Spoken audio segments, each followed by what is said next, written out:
Sean bienvenidas todas, todos, todes a esta segunda mesa del coloquio sobre procesos escénicos en nuestro presente. La mesa 2 lleva por título Escena en transformación, economía, archivo y sustentabilidad. La escena contemporánea también se gestiona, se archiva y se sostiene materialmente. A partir de experiencias de trabajo territorial, donde el vínculo con la comunidad se convierte en estrategia de permanencia, esta mesa aborda la eficiencia técnica, el impacto social, la memoria material y el diseño sustentable como dimensiones centrales del acto creativo y parte esencial de la práctica escénica. Vamos a darle la palabra en primer lugar a Marco Antonio Pacheco López. Les cuento de Marco Antonio Pacheco.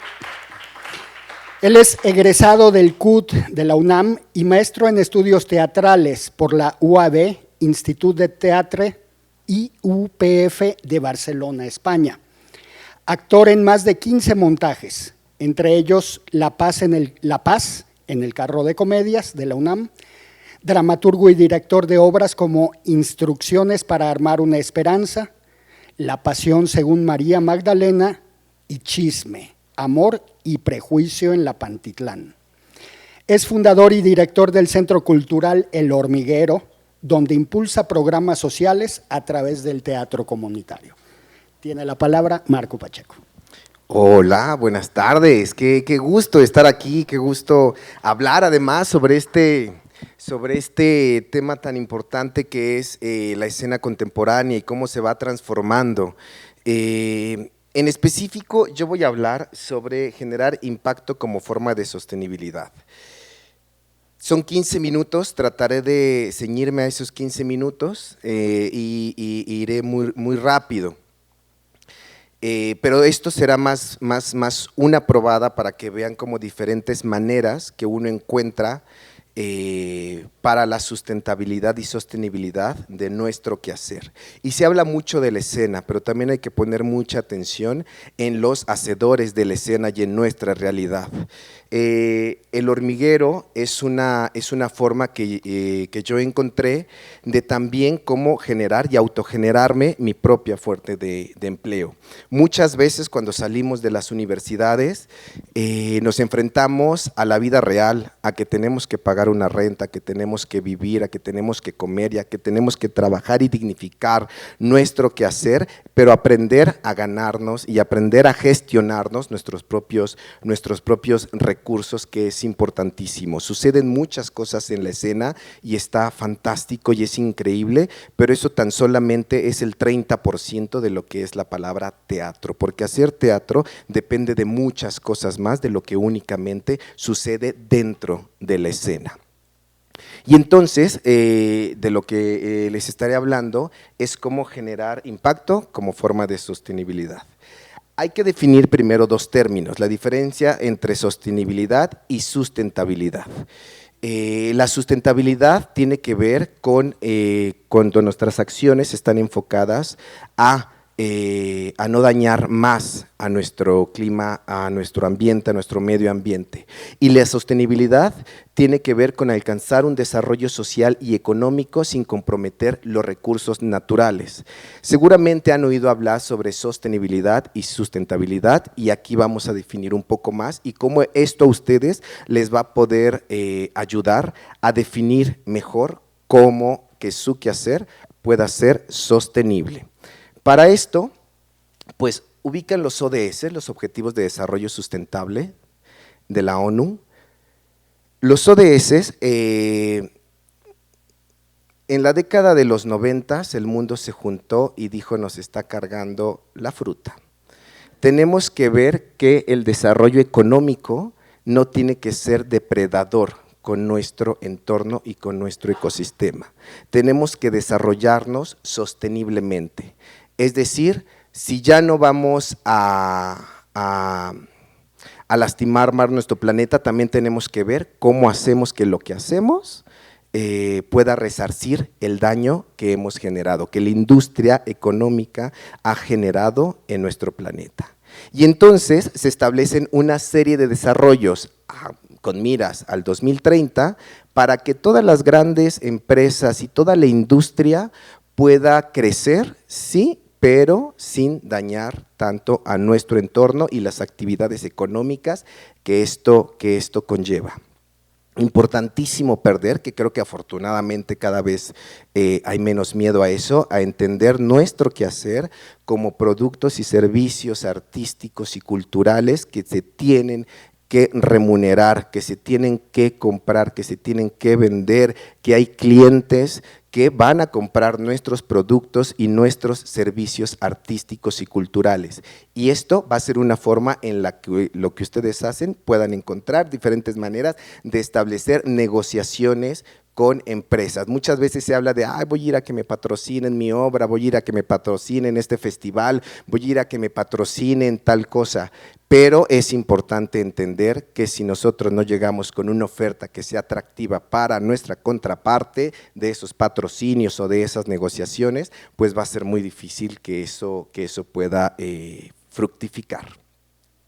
Entonces, los ODS son acciones que empresas, gobiernos, instancias buscan desarrollar y apegarse para hacer un mundo más sostenible. Y bueno, para esto es importantísimo, definir esto, ¿para qué me sirve? Pues primero para definir cuál es tu impacto. Y para definir cuál es tu impacto tienes que centrarte en a quién estás dirigiendo las actividades que estás haciendo, a quién van dirigido todo esto que estás desarrollando y sobre todo cuál va a ser el diferenciador. Nosotros muchas veces nos metemos en un proceso de creación y pensamos que tenemos la parte y la respuesta más importante y encontramos el hilo negro de las cosas, pero hay que sentarnos realmente para saber qué es lo que estamos haciendo y cómo va a impactar a un beneficio hacia un público específico, más allá de nosotros mismos como nuestras propias intuiciones o como nuestra propia necesidad artística. Tenemos que saber para quién estamos haciendo las cosas que estamos haciendo, cuál es el público al que les vamos a estar hablando, quién va a comprar un boleto, quién me va a patrocinar, quién va a buscar una alianza, quién va a dar recursos económicos, materiales o humanos para que eso pueda llevarse a cabo. Para eso es importantísimo que definan, uno, a quién van a estar dirigidas sus actividades y cuál va a ser el diferenciador, qué es lo que ustedes hacen que nadie más en el sector esté haciendo, qué es lo que ustedes hacen que puede hacer que una persona decida o comprar un boleto o una instancia, darles una beca o una fundación, apostar con ustedes o una marca de cerveza que quiere estar al lado de lo que ustedes estén haciendo, etcétera. Pero es importantísimo que identifiquen bien su impacto, las personas a lo que van dirigido y cuál es ese diferenciador. Y bueno, eso tiene que ver mucho con pensar diferente y pensar y buscar diferentes maneras de hacer lo mismo. No se trata de inventar, se trata de innovar. Y siempre pongo este ejemplo, ¿no?, de la maleta con llantitas. Hace muchos siglos y milenios inventamos lo que es la rueda. Hace muchos siglos y milenios tenemos que cargar cosas, pero la maleta con llantitas tiene a partir de los años 70. ¿Qué sucede? Entonces, hay dos cosas y hay algo que ya existe. Se trata de mezclar e innovar cómo nosotros podemos mejorar algo. Ojo, esto tiene que ver con un problema específico.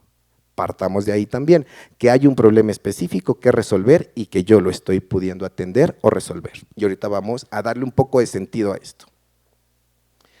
Para esto es importantísimo también entender qué es la materialidad.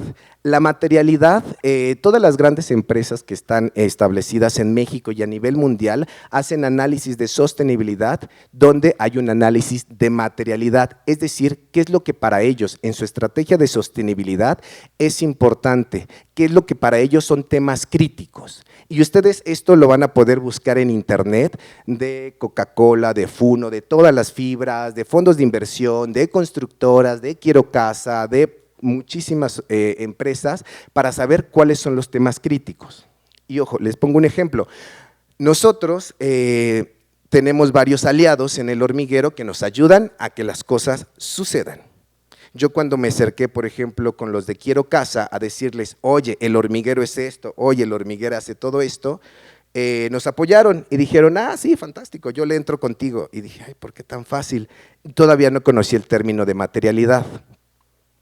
Y después, en una aceleradora que estuvimos con la Fundación Hilton, entendí y nos presentaron todo esto. Y analizando la materialidad de Quiero Casa, sabemos que dentro de sus temas críticos es el trabajo comunitario y el trabajo en las comunidades, por todo el trabajo que ellos desarrollan de construcción y de cómo están ahí con las comunidades. Y entonces fue mucho más sencillo entender, ah, claro, por eso nos están apoyando. No tanto porque digan, ah, sí, creo en usted, no, porque a ellos también les conviene, ¿no? Estar apoyando esto porque dan cumplimiento a su sostenibilidad a través de la materialidad. Y bueno, esto lo hacemos nosotros a través de un modelo circular que tenemos orientado a la economía naranja, que tiene que ver con desarrollo, creación, sustentabilidad, circulación y profesionalización. Nosotros en El Hormiguero creamos diferentes programas y cada uno de estos programas atiende diferentes tipos de públicos.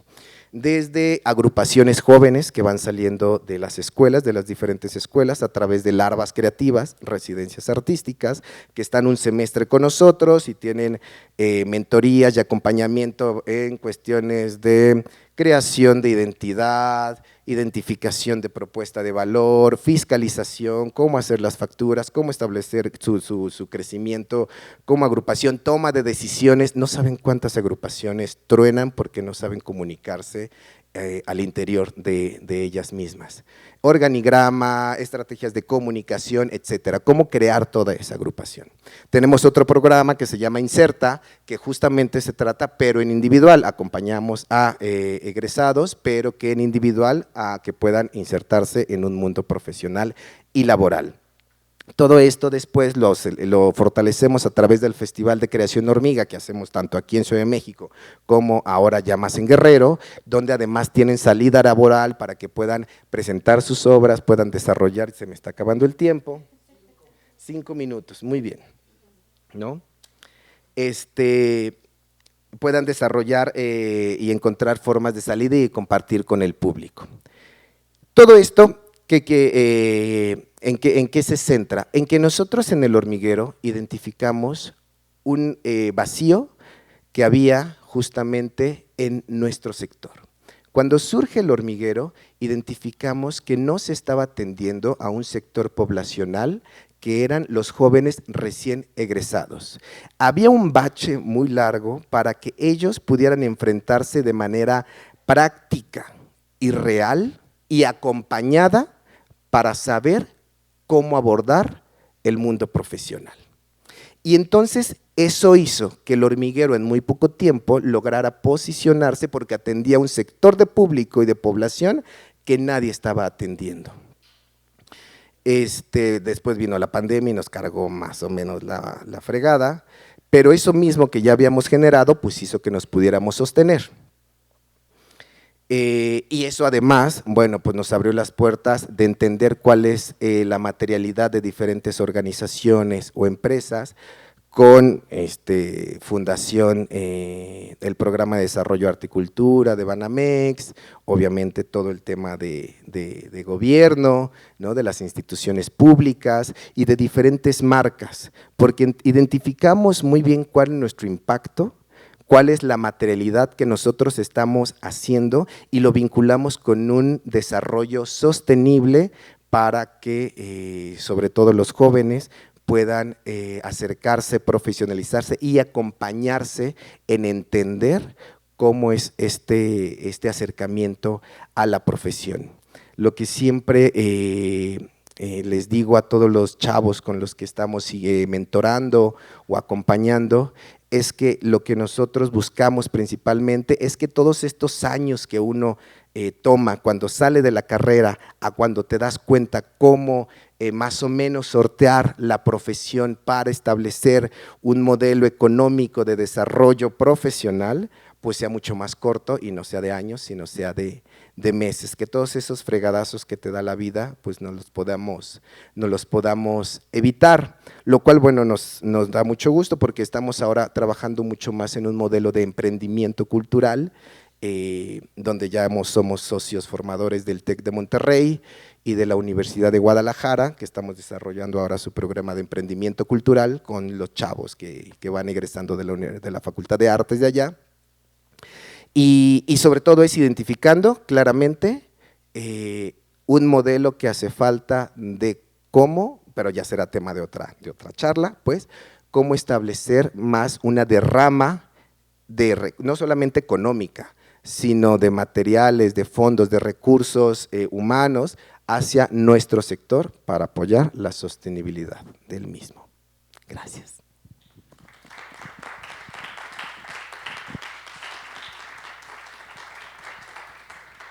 Creo que cambiamos de computadora. Bien, vamos a darle la palabra a Gabriel Silva. Él es diseñador de escenografía para televisión, cine y artes escénicas con más de 30 años de trayectoria. En 2010 fundó la banda Zona de Títeres, donde explora la interacción entre la marioneta y la tecnología audiovisual. Doctor en Estudio y Práctica de las Artes por la Universidad de Quebec en Montreal, con especialidad en Dirección de Escena. Maestro en Performance del programa Erasmus Mundus y licenciado en Escenografía por la Escuela Nacional de Arte Teatral. Su proyecto Xolotl fue reconocido por la Coordinación Nacional de Teatro en 2023. Ha recibido apoyos de CONACYT y FONCA. Es candidato a doctor en Artes y Diseño por la UNAM y escenógrafo de Canal 11. Tiene la palabra Gabriel Silva. Gracias. Bueno, antes que nada, gracias por haber aceptado mi ponencia, ya que para mí esto es muy significativo. Hoy concluyo con un proceso de ponencias como doctorante que atraviesan 2 doctorados, uno en Canadá y otro aquí en México. Es la última ponencia que doy ya como doctorante, es mi último semestre. Y pues también significativo porque fui alumno, estudiante de estos pasillos en la segunda mitad de los 90s, egresado de dirección, y luego me fui a la ENAT a estudiar escenografía, y ahí fue donde conocí los títeres. Tuve el primer acercamiento con títeres en un taller con Carlos Converso, en el que aprendí la técnica tradicional de trabajar en un teatrino, que años después para mí esto fue una limitante, porque yo quería poner en interacción títeres y actores al mismo nivel. Títeres, máscara y cuanto artificio escénico hubiera, influenciado por el teatro de Metterlang, que propone el teatro de androides, que hay que hacer más bien una estilización de la escena en lugar de trabajar con el realismo, que a mí no me llamó la atención y no me ha llamado la atención trabajar. Pasé un tiempo, 3 años, trabajando en una televisora de aquí cerca, en el que en 3 años hice 1500 escenografías, calculándole más o menos, cuando estaba bajo el trabajo, 2 escenografías a la semana, calculado por 50 semanas, por 3, me dio 1500 escenografías, viéndome bajito. Esta parte de haber trabajado en televisión me dio esta idea de empezar a mezclar títeres con video en directo, porque aparte de trabajar en televisión, trabajaba en cine y hacía muchos efectos de incrustación en fondo verde. Y bueno, una pequeña pausa aquí. También me encanta hacer teatro de calle con marionetas gigantes, y en 2010 seleccionaron un proyecto que formulé para España en un concurso que tenían sobre la peregrinación a Santiago, en el que a grandes rasgos lo que hacíamos era intervenir las calles de España. Nos dieron funciones durante 30 días diario, hicimos una gira en julio de 2010, maravillosa por supuesto. Cuando acabó esa gira yo me fui a París y lo que hice fue empezar a buscar librerías, y encontré estos materiales sobre la compañía Royal Deluxe y La Machine, que son estas que hacen marionetas gigantes en la calle, y justamente en ese entonces estaba presentando Royal Deluxe en la ciudad de Amberes y pues me lancé. Entonces estuve 2 días acompañando el espectáculo, porque son espectáculos que duran, una puesta en escena dura 5 días en la calle, pues, ¿no? Las que se hacen diversas intervenciones en distintos puntos de una ciudad. Vinieron a México en el 2010 para la celebración del Bicentenario y el Centenario, estuvieron en Guadalajara. Ahí fue donde nació un perro que le llamaron después el Xolotl, y pues han tenido diversos gigantes con los que invaden la calle. Y después de esta maestría bueno, también estuve trabajando con La Machine, que ya están asentados en la isla de Nantes, se escribe, pero se pronuncia Nan. Y tienen estas máquinas en exhibición y también hacen pasacalles. Al ver esto yo dije, tengo que venir a estudiarlos, y lo que hice fue postular al programa Erasmus Mundus, que coordinaba la Universidad Libre de Bruselas, y pues trabajé sobre la concepción segura de máquinas de espectáculos, porque ellos, aparte de hacer estas maquinotas, intervenir las calles, que conlleva toda una serie de procesos y pasos de seguridad, catapultan pianos, incendian edificios y todo lo que se les ocurra hacer de loqueras, y esto conlleva una serie de estrategias y parámetros para proteger al público y a los artistas, ¿no? y a las marionetas con las que trabajan. Regresé a México y seguí trabajando, haciendo videos, videoclips, dirección de arte, escenografía, pero en este paso por Europa vi lo que yo quería hacer, compañías que trabajaban video en directo y títeres. El pionerísimo que trabajó esto en los 90 es Gavin Glover, un inglés. Luego le siguen los holandeses de Hotel Modern, y en España está el señor Serrano, que trabaja en video en directo con objetos.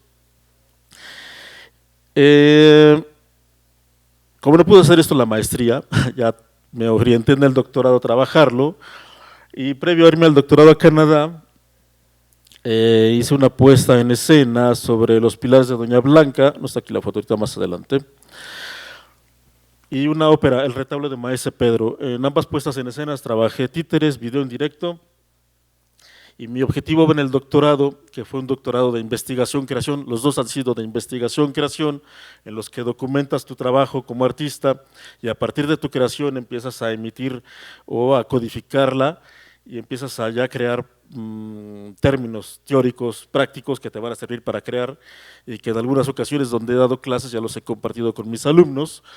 Pero mis objetivos principales de investigación en 2015 se centraban en perfeccionar mis habilidades como creador, conceptualizar mi proceso creativo y desarrollar soluciones innovadoras para compartirlas, teorizarlas y enseñarlas, pues, ¿no? Gastón Breyer, porque esto es algo fundamental para la investigación-creación, hay que dialogar todo el tiempo con la teoría y la práctica.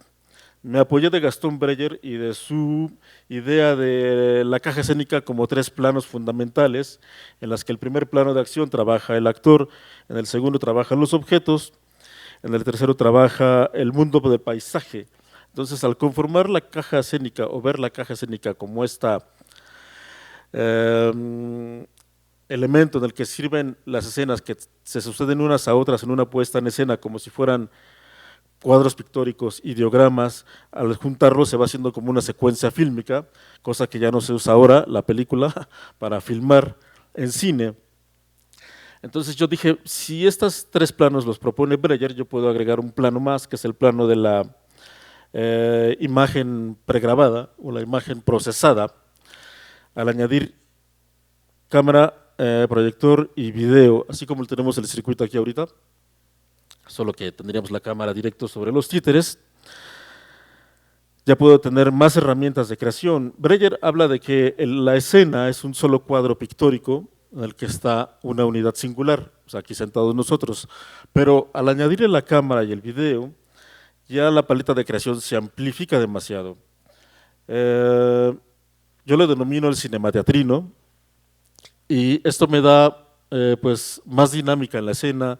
Puedo alterar la voz, puedo alterar la imagen, puedo crear personajes virtuales, combinar escenografía digital con escenografía física, y esto va a dar una diversidad de planos al espectador en escena, porque va a estar viendo lo que pasa con los títeres, lo que pasa con los titiriteros, lo que pasa con la música en vivo, lo que pasa con la mezcla de video en directo, y lo que se suma todo en pantalla.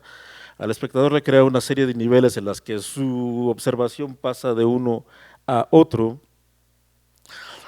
Con el cinemateatrino ya llevamos 6 puestas en escena con zona de títeres. Empezamos con El retablo de Maese Pedro, Los pilares de Doña Blanca, Oca del Ánima, que es de mi propia escritura, es un cuento distópico. 2020, Confinamiento espacial, que casualmente coincidió en ese entonces con la pandemia, que yo estaba trabajando con un robot de juguete, y este robot de juguete a grandes rasgos protegía a unas astronautas que estaban orbitando en la Tierra, y en ese momento la Tierra ya era invadida por virus y al final las naves también acaban siendo invadidas por virus, pero el robot tiene en cápsulas a fetos que va después a hacer crecer, pues, ¿no? El Joe, que es un texto de Samuel Beckett que él escribió específicamente para la televisión, yo lo tomé y lo estamos haciendo en directo, pues con cámaras en vivo, en circuito cerrado, con títeres. Xolotl, que va del Códice Xolotl, que es la historia del pueblo chichimeca, en 9 planchas, que es solo figuras dibujadas, grabadas, y la Gatomaquia, que está en proceso, de Lope de Vega. Entonces, para mí el cinemateatrino, algo de lo que surgió de esta teorización en los doctorados, es que es un sistema arborescente. Una puesta en escena va a nutrir a las otras, y las otras van a volver a nutrir a la inicial. Todas están conectadas e interlazadas, así como el multiverso que ahora está de moda. Algo así pasa con estas puestas en escena cuando las he metido a estos 2 laboratorios de creación, que son estos 2 doctorados para mí.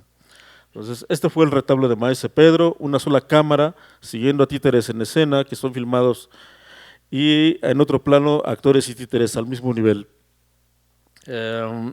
Los pilares de Doña Blanca, que es la adaptación que hicimos visual sobre el texto de Elena Garro, y Oca del Ánima, que empezó en el doctorado. Como ya tenía yo estas 2 experiencias previas de pantalla plana, mi interés era experimentar con pantallas esféricas, y en Montreal tienen un teatro inmersivo, que era eso, pues una pantalla domo en la que estás tú dentro de ella, y la imagen está circulando 360 grados sobre ti todo el tiempo. Estuve 2 años experimentando en la Sociedad de Artes Tecnológicas de Montreal, hasta que se acabó el dinero y dijeron, sabes que ya no vamos contigo, ya no podemos acompañarte porque sales muy caro. Y en aquel entonces un módulo de GoPro que captaba 360 grados salía en 50,000 pesos, nada más eso. Yo experimenté con maquetas, con basura, con juguetes, y lo que logré fue hacer como un prototipo, y la angustia en la mano de que ya no podía yo continuar con esto para el doctorado. Entonces regresé a la pantalla plana y Oca del Ánima pasó a ser otro experimento más, una variación más, que es lo que descubrí en esos doctorados, que hago variaciones, pues, ¿no? Si algo no funciona, no se detiene ahí.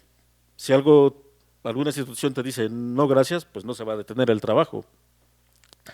Entonces lo que hice fue trabajar con incrustación video por detrás de los títeres, y luego en México la repusimos y fue superposición video. O sea, fueron 2 experimentos distintos que hice con este trabajo.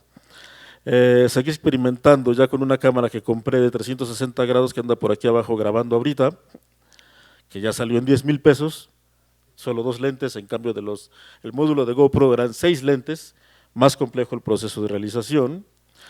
Esta es Oca del Ánima aquí en Ciudad de México, en el Teatro Sergio Magaña, con superposición video delante de los títeres, escenografía digital delante de los títeres, variaciones de los pilares de Doña Blanca, que ese ha tenido bastantes variaciones. La primera intención era hacer una caja también de proyección, no lo logramos por las condiciones de los teatros en los que nos presentábamos, nos obligaron a hacer un mosaico visual delante del espectador con 3 cámaras, 3 pantallas al mismo tiempo, filmando los títeres a 360 grados. Una versión para la pandemia, donde metimos mucho video incrustado y superpuesto, algunos títeres fueron modificados, una versión para realidad virtual sobre este mismo proyecto, el proyecto de Joe, el proyecto de Xolotl. Y bueno, así ya para concluir, la investigación-creación que realicé ya en estos 2 doctorados me facilitó enunciar el término cinemateatrino, que para mí me ha servido para desarrollar formas de escritura escénica, porque no trabajo como estamos acostumbrados a que nos enseñen aquí en el colegio, toma el texto, analízalo, procésalo y vete a la puesta en escena. Aquí es todo al revés. Puede ser que avance o la creación empiece a partir de imagen, como en el Códice Xolotl, o del sonido, como fue en Oca del Ánima, y a partir de ahí empezamos a hacer escritura escénica, no hacemos dramaturgia. Las variaciones también, que es algo que pude teorizar con los doctorados, el concepto de marionetización, que lo tomé de Metterlang y me lo apropié para después aplicarlo yo en mis puestas en escena. Marionetizar es estilizar completamente la escena, estilizar la voz del actor, estilizar su corporalidad, Su presencia física, bueno, variaciones del mismo personaje en Oca del Ánima, el mismo títere tuvo varias modificaciones, y para mí como el principal sería el flujo espiroidal, porque el flujo espiroidal me permite sacar una herramienta, quitarla, integrar otra cosa, etcétera, etcétera, etcétera. Pues aportes originales de estas investigaciones considero la teorización de una práctica artística innovadora, la emergencia de conceptos operativos para el diseño y la creación del teatro de marionetas, el refinamiento de mis habilidades como artista, productor, pedagogo e investigador. Eso a grandes rasgos. Gracias.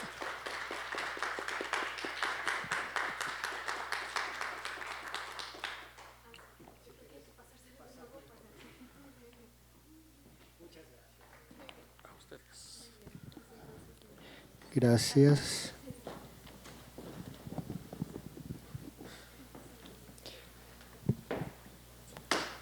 Tiene la palabra Laura Margarita de la Maza.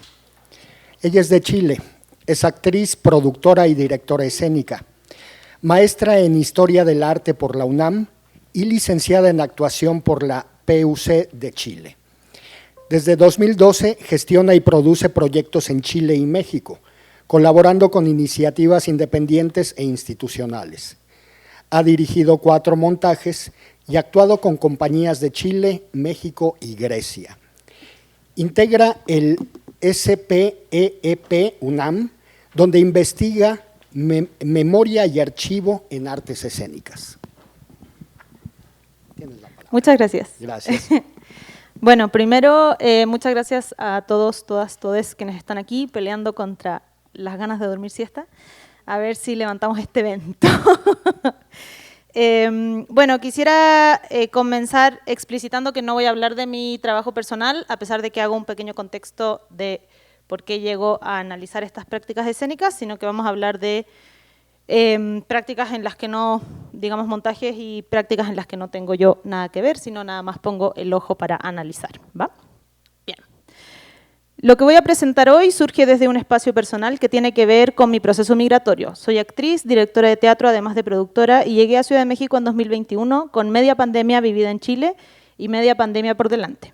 En ese momento los foros estaban recién volviendo a abrirse, con temporadas muy raras, con aforos limitados por obligación y propuestas que habían sido postuladas a convocatorias antes de que la crisis sanitaria se viniera encima. Fue así como conocí el teatro mexicano, o mejor dicho, el teatro de la Ciudad de México, que es lo que en realidad conozco o creo conocer. La comparación es la gran herramienta y a la vez la enorme carga que llevamos quienes cambiamos de país. No podemos sino tener nuestra referencia en tierras que ya no habitamos y en tiempos que ya no existen. Sobre el tiempo, quisiera comenzar a modo de epígrafe con una cita de Rebecca Schneider, de su libro Theater and History, que dice, y la traducción es propia: el teatro, al igual que la historia, es un arte del tiempo. Incluso podríamos decir que es el arte del tiempo. El tiempo es el sustento del escenario, es aquello que los actores, directores y diseñadores manipulan juntos. En esto se parecen mucho a los historiadores que forcejean o persuaden o de alguna manera acomodan las frases en su sitio, levantando un tiempo en otro tiempo para decir algo sobre ayer, hoy. Retomo. Entonces, llegada yo a México sin poder actuar porque una pandemia y pocos contactos me lo impedían, me enfrento al teatro mexicano en calidad de espectadora y extranjera. En este proceso llama mi atención lo que coloquialmente defino luego como el enamoramiento de México por la ficción, pero que se presenta en concreto como puestas escénicas de tremendo desarrollo dramatúrgico con ficciones muy elaboradas, a veces demasiado. Digo demasiado porque en mi brújula de referencia la ficción no es sino una herramienta, quizás un apoyo o una muleta, pero por lo general no es la carnita de aquello que se presenta en escena. Quienes hacemos teatro en Chile o quienes hacíamos teatro en Chile antes de marzo de 2021, que fue cuando yo dejé de hacer teatro en Chile, tendíamos a trabajar con la ficción como un elemento no esencial para la puesta en escena. En otro coloquio podremos hablar más de eso. En este sentido, abundan propuestas que se vuelven sobre la realidad, utilizando la ficción como una de las múltiples capas que tiene el teatro para presentar problemas o intereses de sus creadores. Sabemos que esto no es por generación espontánea. Desde mediados del siglo XX se vive en el arte un interés por lo real como material, reflexión, estética y metodología de trabajo. Volviéndonos sobre el interés de esta ponencia, sabemos que en este ímpetu por lo real surgen propuestas con intereses por los temas o el concepto de la memoria como escenario de disputa de lo real. Este interés se ha visto ampliamente desarrollado en distintas propuestas artísticas en prácticamente todas las áreas del arte. La memoria, lo que entendemos por ella y lo que ella nos dice sobre nosotras mismas, resulta relevante en cuanto funciona como soporte y espacio de legitimación de diversas narrativas. Volveré sobre esto más adelante.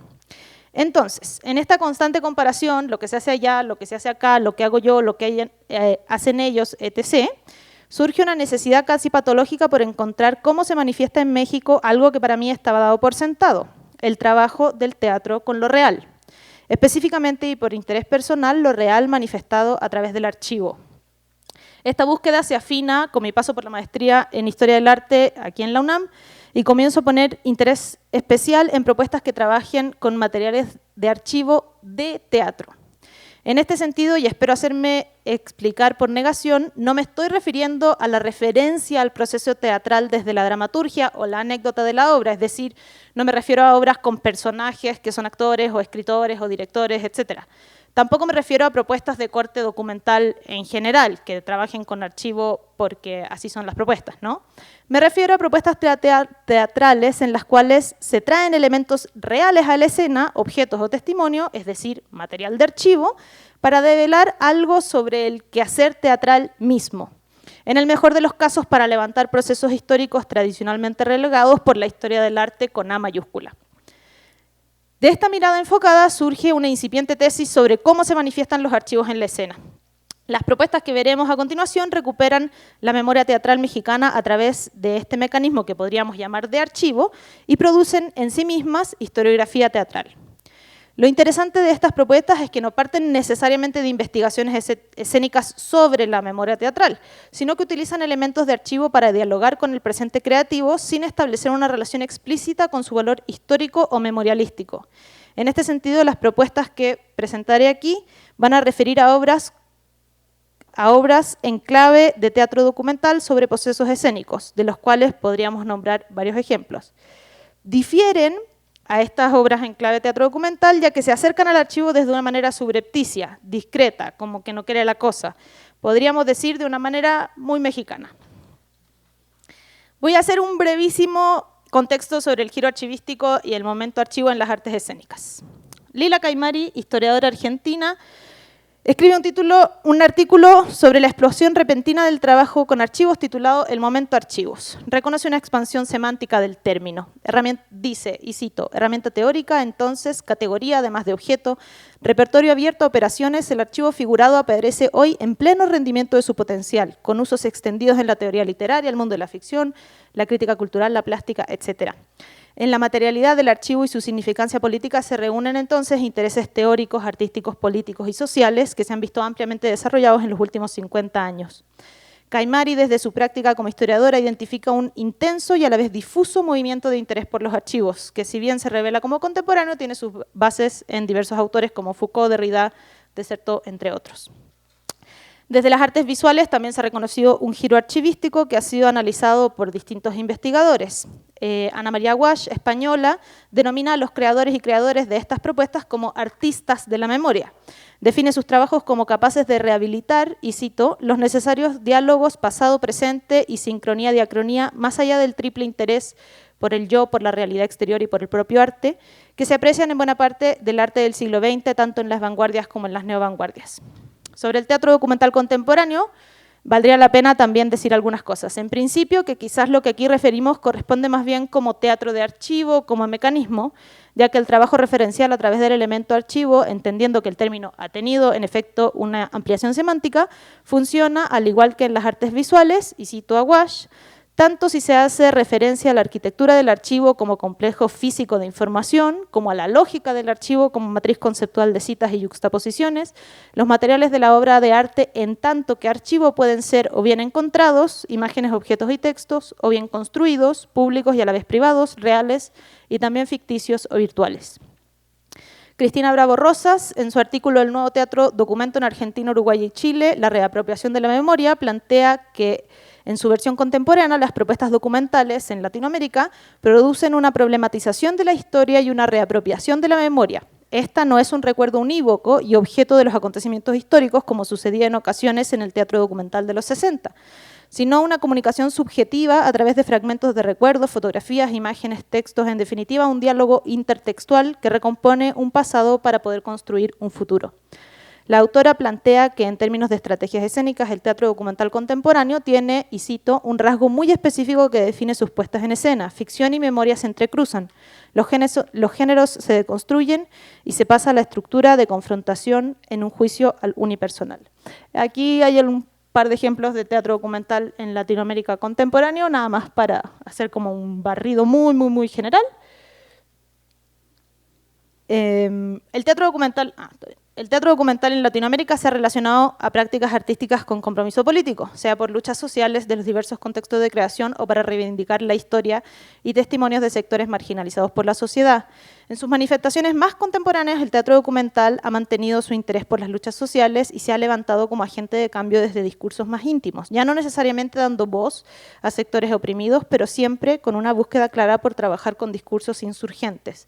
En este sentido, el interés político se ha manifestado a través de búsquedas autobiográficas, con propuestas que recuperan historias familiares e íntimas relacionadas con las dictaduras, en el caso de Sudamérica, para hablar de la memoria, la historia y los esquemas de poder. En esta búsqueda sobre la experiencia personal se puede reconocer una tendencia en los y las creadoras escénicas por recuperar las preocupaciones propias de la práctica como artistas de teatro y utilizarla como material de trabajo, que es lo que nos convoca aquí. Las búsquedas siguen siendo políticas, pues impulsan reflexiones sobre las condiciones de producción de las artes escénicas, los mecanismos de funcionamiento del campo teatral y los vínculos del teatro como manifestación artística con los procesos sociales. Y ahora sí, nos vamos a los ejemplos en México. Es evidente que esta manifestación del, y me permito ensayar el uso de la categoría, teatro de archivo, ha tenido su explosión en el hemisferio sur.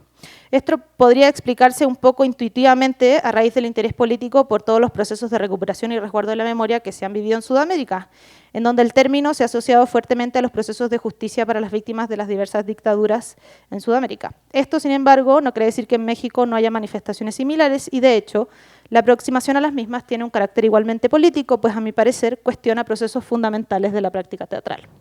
Entonces, los ejemplos. Nosotros íbamos a cambiar el mundo. La ficción, escrita por José Emilio Hernández, nos presenta a un personaje llamado Eduardo G. Vélez, que por circunstancias totalmente fuera de su poder se ve envuelto en una serie de misiones para salvar el mundo que culminan en un viaje al pasado junto a su novia María. Lo planteo así porque el punto de partida de esta puesta en escena fue en efecto la dramaturgia. En este sentido podríamos decir que es una obra que se mueve en un esquema tradicional de montaje. Resulta interesante entonces ver cómo la propuesta de diseño de Fernanda García trabaja desde una incipiente investigación, planteando la pregunta por la lógica del espacio escénico y cómo puede aportar a trabajar la idea de movimiento y los viajes en el tiempo desde las preguntas ¿cuál es el universo o la lógica del espacio? Cómo los elementos escénicos se van resignificando a lo largo de la obra con el apoyo del texto y de la acción. Para esto, Fernanda recurre a materiales escenográficos que se encontraban en las bodegas de Teatro UNAM, un ejercicio que, por simple que parezca, resulta de gran relevancia. El proceso de selección de estos elementos que se utilizaron tuvo que ver con que cada área de trabajo, dramaturgia, actuación, dirección y música, pudiera seleccionar diferentes elementos para resignificar en el desarrollo de la obra. Se plantea como una investigación desde el área de la escenografía para dilucidar cómo meter todos esos tiempos de los viajes en el tiempo que plantea la dramaturgia en un solo espacio. Este acercamiento a materiales que se transforman en archivos al momento de ser seleccionados para evitar la puesta en escena en este nuevo escenario es intencional. La elección de la bodega de Teatro UNAM y no compras, por ejemplo, en La Lagunilla o en algún tianguis de antigüedades responde a una búsqueda del diseño por nuestro pasado, es decir, del teatro o de quienes hacemos teatro, no de un pasado en general. La utilización de los elementos busca recuperarlos como archivo activado o susceptible a activarse y no simplemente como materiales para construir nueva escenografía. Aquí hay un planito que de hecho estaba en las funciones en donde se muestra qué elementos escenográficos correspondían a qué obras de Teatro UNAM. Bueno, ahí luego lo podemos dejar si querés para que lo revisemos. Segundo ejemplo es un proyecto llamado Actrices de Diana Sedano, Es un proyecto en desarrollo que no ha sido, digamos, estrenado como obra todavía, dirigido por la actriz y directora mexicana Diana Sedano. Surge de su investigación en torno al trabajo actoral, con entrevistas a las actrices Margarita Sainz y Georgina Tabor. Sedano explora en un dispositivo escénico basado en el verbatim para reflexionar sobre su propia práctica como actriz. En 2022 se presentó en un Work in Progress en el Centro Cultural del Bosque. La idea de Sedano es entrevistar a diversas actrices de generaciones mayores para entablar diálogo con su propia práctica como actriz en el presente. Entender qué elementos podrían definir o ser esenciales para el trabajo de la actriz, independientemente de las circunstancias. En el caso de esta investigación escénica, que tampoco se autodefine como teatro documental, la actriz y directora, además de documentar de primera mano los testimonios de las diversas actrices, pone en discusión la categoría de verdad a través de la técnica del verbatim, que oculta el testimonio en la voz de la intérprete, pero es evidente su existencia al dejar a la vista el ejercicio de escucha y los dispositivos tecnológicos a través de los cuales se acerca a él. Y por último, la conferencia performática Objetos como Árboles, informe poético de una colección de la agencia El Solar Detectives de Objetos de Shaddai Larios y Jomi Oligor, nos presentan los resultados de su residencia en el Museo Universitario del Chopo. De las tres propuestas escénicas, esta es la que más podría acercarse a lo que conocemos como teatro documental. Sin embargo, tampoco se denomina como tal, sino más bien como teatro de objetos, poética escénica que caracteriza el trabajo de Larios y su compañía. La conferencia termina con la presentación del acervo documental personal del equipo técnico del Foro El Dinosaurio, conformado en su mayoría por objetos olvidados por compañías en el foro, además de archivo personal de los trabajadores del teatro, fotografías, escritos y creaciones propias que los detectives de objetos, con ayuda de los mismos técnicos, comparten con el público asistente. Al ocupar un espacio limitado de la conferencia, es decir, la propuesta no se trata de los trabajadores del foro, sino en general de la residencia que ellos tuvieron en el museo, el discurso que teje la obra no se consolida como una propuesta clara sobre la relevancia de los equipos técnicos para el trabajo teatral, pero deja abierta la pregunta sobre el tiempo que le entregamos al teatro y con quién lo compartimos, el tiempo que transformamos en trabajo para el teatro. Y ya voy terminando, brevísimas conclusiones. A pesar de que lo anterior es únicamente un breve acercamiento a una incipiente categoría, me emociona como espectadora y hacedora de teatro encontrar en propuestas contemporáneas un interés por cuestionar nuestra propia práctica desde los mecanismos que los archivos nos pueden ofrecer. Y me parece importante también hacer notar que de todos los ejemplos aquí presentados, y un par más de los cuales no alcanzamos a conversar, aquello que es convocado por los archivos en la escena no se relaciona con prácticas como la dirección o la dramaturgia, que son las narrativas desde donde por lo general construimos y conocemos la historia de nuestro teatro. Muchas gracias.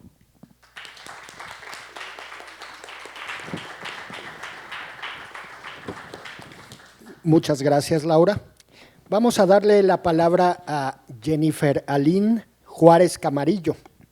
Ella es licenciada en Literatura Dramática y Teatro, con mención honorífica por la UNAM, y en Traducción e Interpretación. Actriz en montajes como El Secreto del Pueblo, Ruta Jabalíes con el director Rodrigo Murray y Entrevista manchada a Don Quijote de Limba. Colaboró en Asís and Galatea con el taller de ópera del programa de alto rendimiento de la Facultad de Música de la UNAM. Integra el coro virreinal Rita Guerrero de la Universidad del Claustro de Sor Juana y ha participado en performance con Lucas Avendaño y Sarmen Almond. Bueno, pues muchas gracias. Pues estoy muy emocionada de estar aquí, en mi alma mater, y hablando de un tema como el upcycling aplicado a la escena. Bueno, yo les quiero preguntar, ¿alguien había escuchado del upcycling antes? ¿Pueden alzar la mano? Ok, muy bien, sí. Durante mi investigación noté que los últimos 10 años es un término que más y más va ganando relevancia y creo que es muy importante. Bueno, yo quiero empezar con una reflexión. En la naturaleza nada se desperdicia, si lo pensamos, ¿no? Como en estos ciclos, en estas metamorfosis, ¿no? En la naturaleza todo es cíclico. Pero ¿por qué en el teatro no puede serlo, ¿no? El diseño debe dejar de ser antropocéntrico y verse como parte de un todo, del mundo en el que estamos creando, no es solo como que estamos en un vacío, somos parte de un todo. Esta frase se me hace muy interesante, es de Theatre Green Book, han hablado mucho sobre esto por más como de 20 años, y justo dicen que no sabemos cómo va a ser la creación del teatro a futuro. O sea, realmente tenemos que pensar en eso, en 20, 30 años, cómo va a ser. Realmente dentro de la emergencia climática vamos a tener que responder esta pregunta proyecto a proyecto, y realmente creo que es importante que usemos esa capacidad de reinvención que tiene el teatro para enfrentar estos retos climáticos que tenemos, ¿no?, en la mira. Entonces, bueno, tomando en cuenta esta idea cíclica de la naturaleza, a mí se me hace muy interesante un concepto que tiene la doctora Tanja Beer, que ella está en Australia, hizo una conferencia hace unos años con la Cátedra Berman, que es la ecoescenografía. Bueno, justamente ella lo que dice es que usualmente en el teatro tenemos un modelo bastante lineal, que no coincide con la naturaleza, ¿no? Preproducción, estreno y pues no nos importa. Postproducción, pero no hay realmente una planeación detrás, ¿no? Y ella lo que sugiere es algo más circular, que es la co-creación, celebración, que ahí entra el estreno, y la circulación, ¿no?, que en ese caso sería, bueno, les voy a enseñar otros ejemplos, pero se me hace de lo más interesante, porque también la idea de la ecoescenografía no es solo llegar a la escena, sino, por ejemplo, provocar un cambio positivo en las sociedades o en los entornos donde nos estamos presentando. Ahorita les voy a dar ejemplos de esto. Y que no tratemos de ver la sustentabilidad como un problema, siempre se nos vende como un problema, ¿no? Como, oh, qué flojera, tengo que ser sustentable. Pero puede ser una solución o incluso una consigna, ¿saben? Algo que nos inspire a nuestra creatividad. Muy interesante. Bueno, como comentaba justamente, comentaban de uno de los objetivos de la ONU, el punto 12, producción y consumo responsables. Eso ha sido retomado en otras compañías a lo largo del mundo. Muy, muy, muy importante. ¿Por qué les digo que se me hace increíble lo que hace Tanja Beer? Bueno, tiene ella un proyecto que se llama Living Space, espacio vivo. ¿Qué es lo que hacen? Bueno, usualmente hacen producciones al aire libre y es muy interesante porque siguen este concepto de la permacultura, que es tomar en cuenta como los ciclos de la naturaleza, digamos un poco como lo que hacemos aquí con las milpas, que tenemos el maíz, ¿no?, que se alimenta del chile y del frijol y luego lo movemos y demás. Entonces, ¿cómo podemos seguir los ciclos de la naturaleza dentro de nuestras creaciones? ¿Por qué siento que es tan interesante? Bueno, después de que se hace todo, desde antes que se va a hacer una producción en un lugar, se convoca a la comunidad, a quien esté a su alrededor, llegan, se colaboran con diversas personas, es muy local y, por ejemplo, está contemplado que se plante, o sea, por ejemplo, en esto donde se están montando y demás, son plantaciones, entonces al final hay un festejo, se come lo que se usó para la escenografía, se regresan los materiales, se dan a las escuelas que están aledañas, entonces todo sigue circulando, no se queda ahí. Aquí hay otro ejemplo muy importante. Este es un teatro con contenedores que fue en Ámsterdam de OIA. Entonces eran contenedores y justamente esos contenedores ya habían sido usados, se retomaron. Y ella lo que dice es que cuando estamos, por ejemplo, en el momento de la presentación, que no lo tomemos como una afrenta de, ay, no, es que usé cosas recicladas, ¿no? O de upcycle. No, una forma de hacerle un showcase, de exaltar los materiales que yo usé. Por ejemplo, en este caso, los contenedores, ¿no? Van a ver ahorita otros. Bueno, ¿qué es el upcycling? El upcycling, esto se me hace precioso. Es una sudadera que fue con tutú y todo. O sea, ¿saben? Nos puede explotar y llevar a otras posibilidades de pensar en el diseño. Bueno, es la idea de tomar algo desechable y transformarlo en algo de mayor valor. Tomando en cuenta también esto, por ejemplo, del archivo, ¿no? Por ejemplo, este vestido mi mamá lo usó en mi bautizo y ahora yo lo estoy usando en este momento y tiene un sentido detrás para mí y sigue circulando, ¿se dan cuenta? Entonces, bueno, contrarresta el argumento de que un objeto no tiene valor una vez que se desecha o que debe destruirse para que pueda reingresar a un nuevo ciclo, que esa es la el reciclaje. Reciclar es destruyes algo para poder usarlo en otra cosa y aquí es exaltar ese objeto. Bueno, este es otro ejemplo. Doniel Worley se ganó un Tony. Esta obra estuvo en Broadway y ¿saben con qué se hizo? Con materiales que sacó de centros de reciclaje, de basureros, de las bodegas de producciones de Disney. Ella lo dice. Entonces ella literal fue a las bodegas, la dejaron entrar y todo esto se realizó con materiales de producciones previas. Entonces, no necesariamente el upcycling está peleado con la calidad artística. Esto no se ve de mala calidad, no se ve improvisado, ¿no? Realmente es muy bello y puede seguir circulando más adelante. Bueno, otro concepto, ¿han oído de él? Yo no había oído de él. Cradle to cradle, ¿no? Ok, muy bien. Yo tampoco había oído de él. Esto es en arquitectura. Creo que realmente en teatro estamos atrasados. Tenemos que apurarnos. ¿Saben cuándo salió esto? En 2002. Y es un concepto que se ha visto muchísimo en otras áreas. No podemos seguir teniendo esta mentalidad de usar y desechar. Que dice… Bueno, creo que está más adelante. Bueno, justamente cradle to cradle, la idea es de cuna a cuna. Entonces, ¿qué pensamos?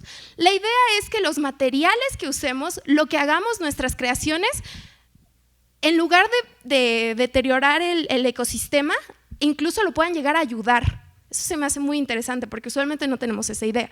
Por ejemplo, esas esculturas que están en el fondo del mar, pues es material como amigable con el mar y todo, entonces funcionan como arrecifes artificiales. Y han estado en Cancún, están alrededor del mundo. Esa persona es de Inglaterra, me parece. ¿No? Entonces es fantástico porque tenemos una labor artística que se une con la naturaleza, se mimetiza con ella, ¿no? Bueno, este también está en Canadá y son justamente vestidos, pero si ven, pues están unidos con la naturaleza. Esa es la idea central, que podamos unirnos con la naturaleza o que se reintegre a la naturaleza después lo que creemos, ¿no? De alguna forma. Entonces la idea es que tengamos materiales saludables y seguros, por ejemplo, biodegradables, ¿no? Para pintar la ropa y demás. Apenas compré uno y eso sí. Diseño para la reutilización. Ahorita les voy a enseñar un caso. Energías renovables. Yo vi un caso de Tanya Beer que la compañía se fue a un gimnasio y toda la energía que se generó cinética con las sillas y demás se usó para iluminar la obra de teatro. Y entonces era muy interesante porque cuando se acababa la energía que se había recolectado, se apagaban las luces. Entonces tenían que apurarse o tenían que improvisar porque nunca sabían cuándo iba a pasar eso. Muy interesante, ¿no? Y pues no le cuesta a nadie, la gente pues va a hacer ejercicio. Gestión responsable del agua, importantísimo, y la responsabilidad social, que también está conectado con lo que decía Tanya Beer, ¿no? Impactar en nuestro entorno y no ver al público esta división rígida, ¿no? Entre la audiencia y creadores, artistas, sino una comunidad que se crea. Bueno, este es otro ejemplo que me fascina. Theater on the Fly. También se hizo todo con materiales justamente encontrados, donados y demás. Duró 9 semanas y después de que se desmanteló el teatro, pues igual todo se regresó a los lugares, se donó, demás, ¿no? La madera MDF, en fin. Tenía todo, hasta las varillas de iluminación. Y hay una noción expandida que también comparte Tanya. Ver la belleza expandida. ¿Cómo algo puede ser hermoso si afecta a la naturaleza? O algo puede ser más hermoso porque ayuda a la naturaleza, ¿no? Como estos arrecifes a mí se me hacen fantásticos. Bueno, estas son mis propuestas. Por ejemplo, ahí vemos ese vestido que tiene las macetas, se me hace fantástico también. Ella también, esta creadora, en Noruega, Sige, no sé cómo se dice, ella también hace teatro escenografía y demás. Bueno, mis propuestas, creo que no son tan complicadas porque ya existen en el mundo.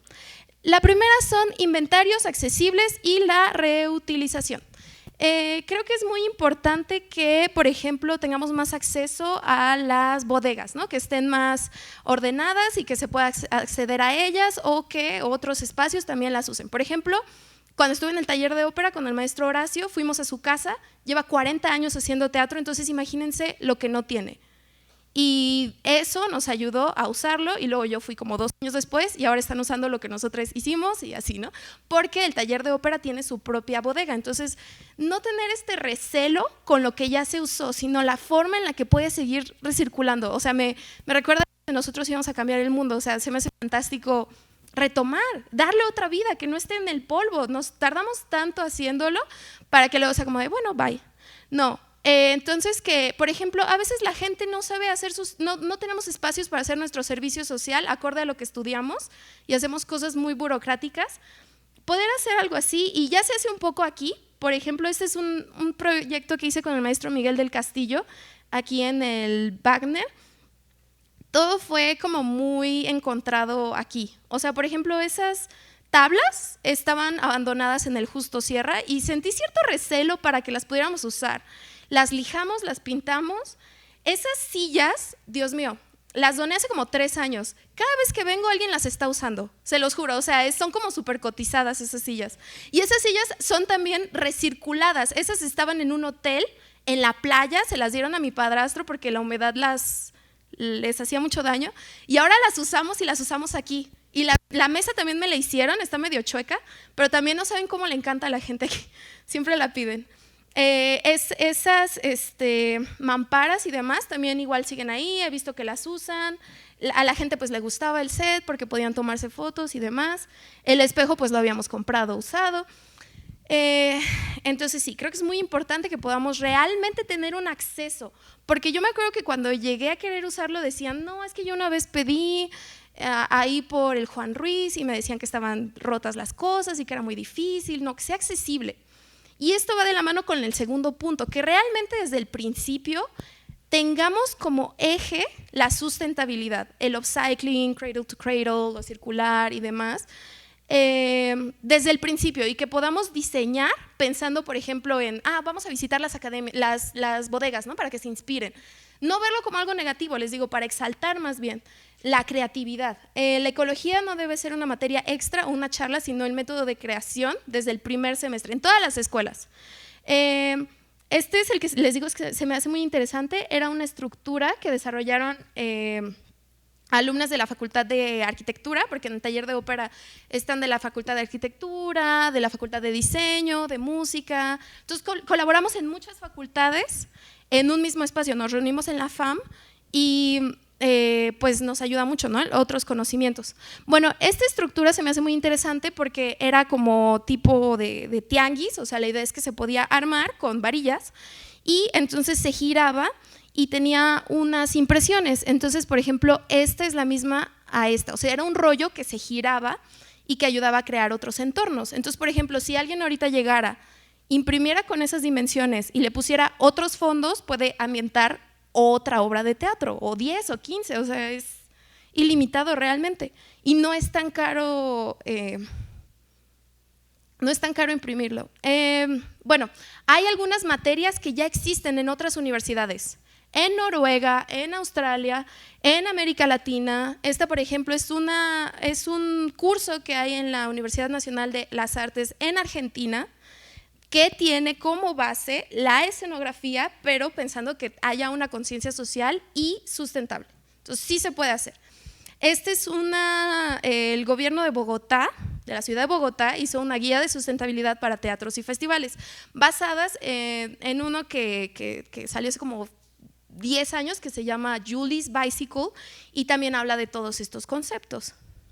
Bueno, la UNAM ya hay diversas licenciaturas en esto. Ok, bueno, ya voy cerrando, pero sí, que pudiéramos colaborar, ¿no? Con la ciencia de materiales y demás. Y bueno, que creemos redes de apoyo y demás. Nada más, por ejemplo, ese teatro se hizo con tarimas de las que se usan en la central de abastos. Este se hizo con sleeping bags y con casas de acampar que dejaron en un festival, las dejaron abandonadas. Pues ahora tienen otro uso, ¿saben? Bueno, esta es mi bibliografía, por si quieren escanearla, es una carpeta en Drive, tiene todos los libros que mencioné, tienen Cradle to Cradle, el PDF, tienen de ecoscenografía, de Tanja Beer y demás. Bueno, solo quería cerrar con esto, es un meme.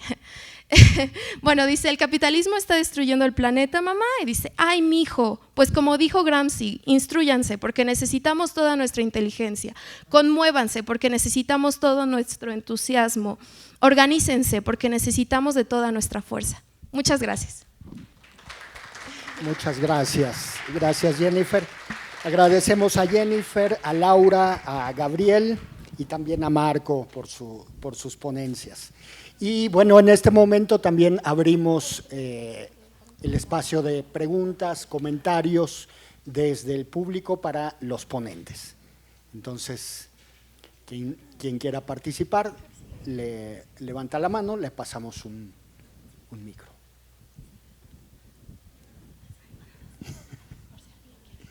Por ahí quiere participar.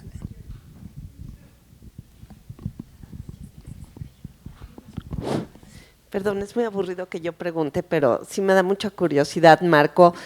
¿Cuál es el problema más común que ves que confrontan los estudiantes cuando empiezan a trabajar contigo en el hormiguero? Y más o menos, ¿cómo lo resuelven también? Para que no nos quedemos nada más en problemas, sino también en soluciones. Creo que el problema principal que presentan bueno, las compañías que van saliendo y se presentan ahí en el hormiguero, muy común es la toma de decisiones en su organización interna. Es común y pasa creo que en un 80% que vienen y es que ya nos peleamos, es que ya se enojó, es que y es bueno, hagamos si quieren y puedo apoyar para solucionar eso. Y tenemos algo que se llama comunidad viva, que es que todas las compañías que están seleccionadas por convocatoria tienen acceso de manera gratuita a diferentes talleres justamente para paliar estos o aminorar estos problemas. Otro muy común es el cuestiones contables y fiscales. Nos cuesta mucho trabajo entender cómo es una factura, las figuras fiscales, las retenciones. Teníamos una agrupación que me decía, pero es que yo, ¿por qué tengo que pagar impuestos? No quiero.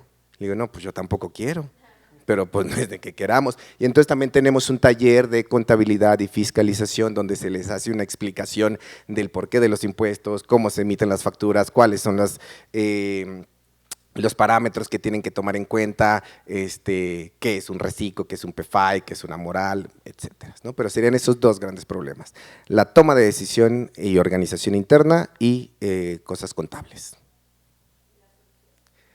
Los talleres, pues, con los talleres es que damos o proponemos esa solución, pero pues ya mucho más, pues tampoco los damos todo eso, pues. Sí.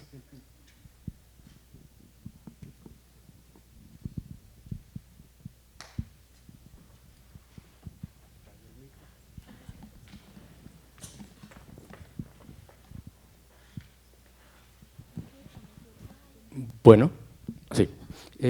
Una pregunta para Laura. En el caso de los archivos de la puesta en escena de Emilio y de David, y también el de Detective de Objetos, dijiste en el de David y en el de Emilio que había un diagrama de del archivo que tenía que ver, lo que alcancé a ver, con puestas, que venían las puestas en las que habían participado. ¿Es así, verdad? Digamos, es un diagrama que muestra qué cosas de la escenografía corresponden a qué otras obras anteriores de Teatro UNAM.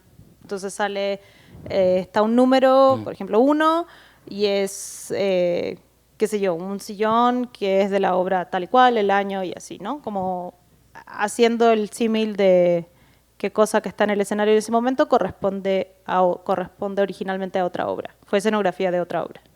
Y digamos, esa memoria de esa otra obra, ¿cómo jugaba en la nueva puesta en escena? No, juega, o sea, justamente lo que a mí me parece interesante es que es como un ejercicio que está por debajo, no sé si por debajo, digamos, en términos jerárquicos, sino como subrepticiamente justo, al ejercicio digamos, contar la obra o que se ejerza la ficción, que se está ejerciendo, que tiene que ver con otra cosa, pero que se juntan al momento de hablar del viaje en el tiempo.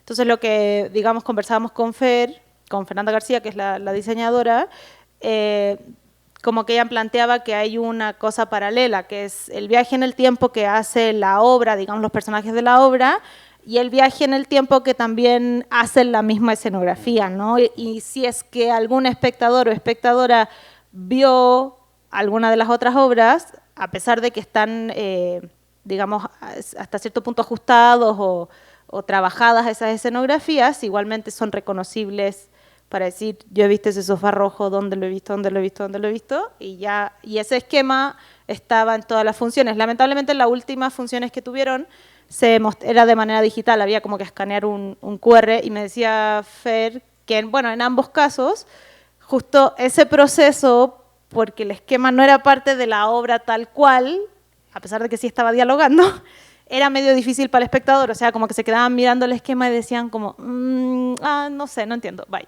¿no? Eso a mí me parece bonito, o sea, como que creo que también le estamos pidiendo al espectador, oye, mira, fíjate, detente, míralo. Si es que logras hacer alguna conexión, hazla, pero tampoco es obligación, ¿no? Tampoco hay que decirle así de que se pare Luis Eduardo, que es el actor de la obra, decir, miren, y esta escenografía es de tal, y esta no. Es así. Ok. Y supongo, rápido, que y en el proceso de detective de objetos, esos objetos que dejaba olvidada la gente y que formaba parte del archivo de los técnicos, ¿cómo? Sí, esos objetos, o sea, en general, bueno, en las dos puestas en escena que yo he visto de Shaddai, los objetos crean como el universo escénico completo, entonces no nos tomamos el tiempo, ni ella, digamos, nos los presenta así, para poder entender a qué corresponde cada uno de los objetos. En ese sentido digo que no es teatro documental, porque en el teatro documental el objeto documento es relevante porque forma parte de la narrativa que vamos a ver durante toda la obra, ¿no? En este caso, los objetos forman el universo que acompaña las acciones que van realizando la compañía o performando durante la obra. Entonces, en el caso de Detectives de Objetos, fue una residencia en el Chopo, entonces revisan primero objetos de la colección del Chopo, objetos de los realizadores de la museografía del Chopo, o sea, no del foro, cosas de la Santa María la Ribera, en fin, es como todo un viaje, y al final hablan de los técnicos del teatro, que es el lugar en donde nosotros estamos sentados en ese momento y ellos nos están contando eso, y le preguntan en un momento como, ya no me acuerdo cómo se llama el técnico con el que conversan, pero le dicen así, ¿y de esto de qué es? No, y se escucha la voz de él, ¿no? Como, no, eso es de una obra que estuvo por ahí por el 95, no sé qué. Entonces, en realidad los objetos que nos muestran, que nos presentan, están creando como ese universo de objetualidades, no están tal cual definidos, este es de esto, de esto, de esto y así.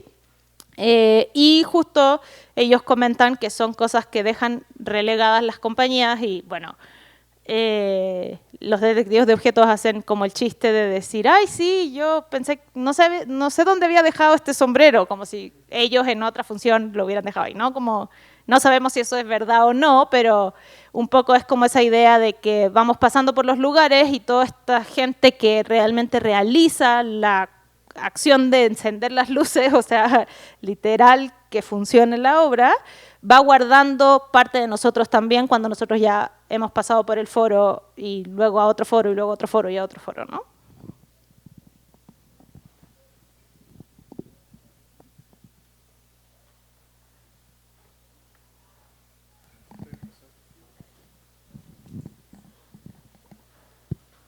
Hola, mi pregunta es para Jennifer y pues comentar que a mí me encanta el upcycling, es algo que he estado intentando incorporar a mi vida y me ha ido bastante bien y pues qué genial que eso se pueda aplicar a nuestro quehacer, ¿no? Al teatro.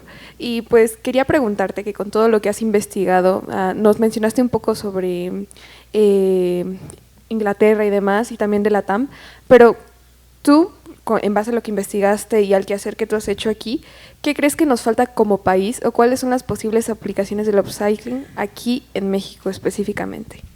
Ok, bueno, creo que esa es una buena pregunta, muy buena.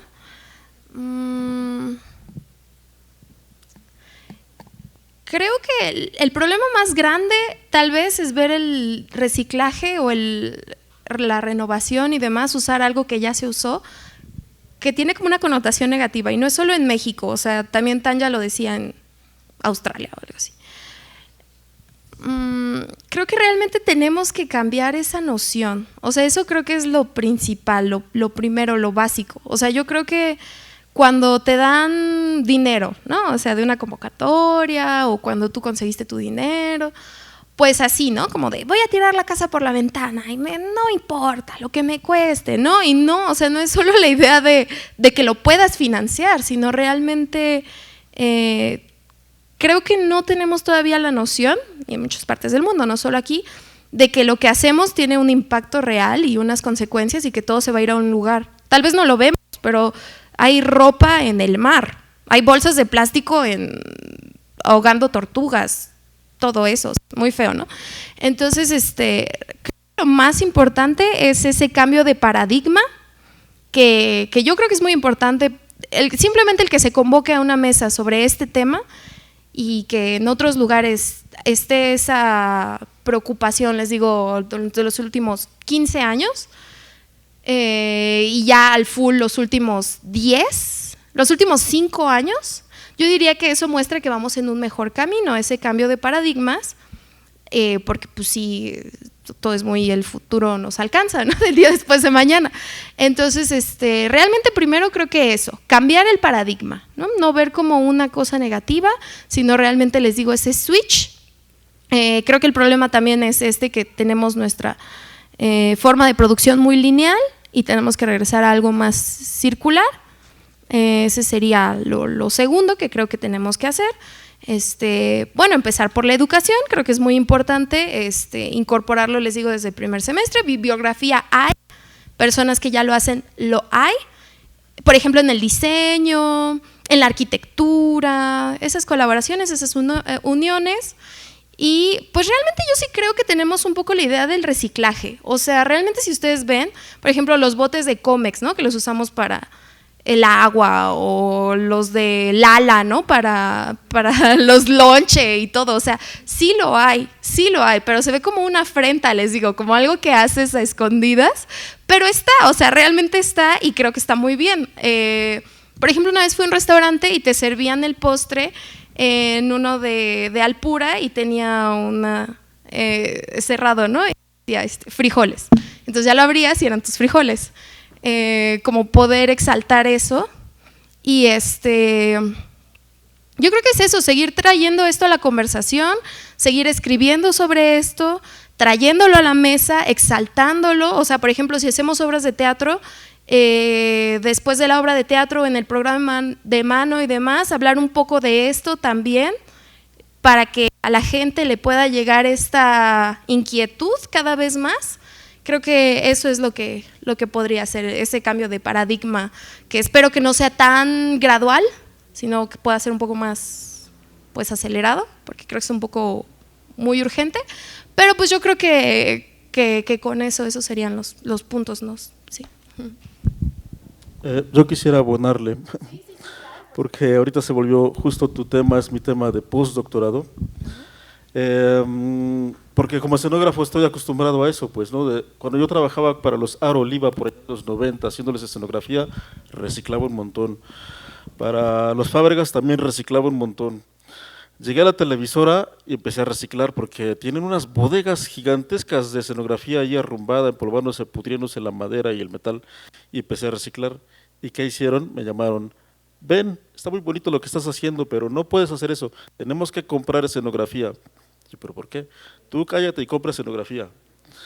Pues resulta que mi jefe tenía 2 talleres de escenografía que le surtía a la televisora, entonces le estaba arruinando el negocio, ¿no? Ahorita que trabajo como escenógrafo en Canal 11, el reciclaje es el día a día, porque no hay presupuesto, está en austeridad del gobierno y pues no hay dinero para comprar. Entonces reciclamos desde tiras de LEDs, madera, metal, todo está reciclado ya. Ya siento que no estoy creando nada más que parchando la pantalla, porque pues todo es material reutilizado. Por eso también es una de las causas en las que se rechaza esto, pues, ¿no? Los quebequenses y los británicos están muy avanzados en esto, y me parece que los quebequenses están más avanzados porque ya tienen una asociación de diseñadores escénicos donde van y dan todo. Entonces ya tienen todo catalogado en internet. Tú puedes buscar puertas, ventanas, sillas, butacas, todo está catalogado y fotografiado con medidas específicamente bien documentado para que tú vayas y pidas prestado. Entonces eso ayuda al impacto ambiental, por supuesto que sí, ayuda a la economía de las puestas en escena, súper bien. Y ahorita el proyecto que yo traigo es con Quebec, es que vamos a trabajar 3 niños justamente pensando cuestión digital de lo que vieron que trabajé yo con los títeres. Ahora voy a hacer títeres digitales para economizar materiales, que estas puestas en escena pueden viajar a más sitios y presentarse en más teatros, porque los títeres digitales caben aquí. En cambio, una puesta en escena con títeres físicos hay que pagar un montón de flete, pues, ¿no? Entonces, todo eso es impacto económico y impacto ambiental. Y tenemos que ponerlo en nuestras asignaturas en nuestras escuelas. Cuando me licencié en escenografía, mi tesis va de prevención de riesgos y accidentes en la escenografía. Ahí propuse 5 momentos para estudiar, que es diseño, montaje, realización, desmontaje y ya se me olvidó el otro porque es un tema que ya deseché porque a nadie le interesó. Toqué puertas aquí en el colegio para que se abriera la materia, toqué puertas en la ENAD para que se abriera la materia, fui a teatros de la ciudad para que pusiéramos en marcha el programa que yo había diseñado en mi tesis, fui a la Compañía Nacional de Teatro, hablé con Netavira, a nadie le interesó. Dije, bueno, tema, te quedas archivado. Se hizo una publicación con paso de gato, se acabó el libro, súper bien, me están pidiendo que lo vuelva a reimprimir, pero ya con todo el bagaje que hice con Royal Deluxe en Francia, la maestría estudiando la concepción de objetos peligrosos y ahora los 2 doctorados cursados, esa visión que yo tuve en los años 90, pues obviamente ya pasó por un cambio. Entonces estoy reestructurando esa tesis para sacar una segunda edición en un segundo libro que creo que va a ser más accesible y empata con esto de la ecoconcepción escenográfica. Un poco eso. Ah, sí, solo quería agregar que justo no lo mencioné, pero sí ya he visto que existe la objetoteca, ¿no? O Library of Things, y ojalá aquí también lo pudiéramos tomar. Justo eso, ¿no? O sea, yo veía un video, ¿no? Y una chica decía, es que crear en aislamiento es muy caro. O sea, por ejemplo, si uno necesita un taladro para una cosa y estás en aislamiento, tienes que comprar el taladro y se queda ahí. Pero si tienes una comunidad detrás que tal vez te preste el taladro para eso, pues ya, o sea, lo usas y lo regresas y vuelve a circular, ¿no? Por eso también es importante la comunidad. Y sí, es un problema lo de que claro, ¿no? O sea, es más barato, pero tal vez no tan rentable, y ese es el problema o la razón por la cual tal vez no se lleva tan a cabo. Pero va a haber un momento en donde va a ser apremiante, en donde ya, aunque nos interese el lucro, no vamos a poder irnos solo por el lucro, porque esto tiene consecuencias.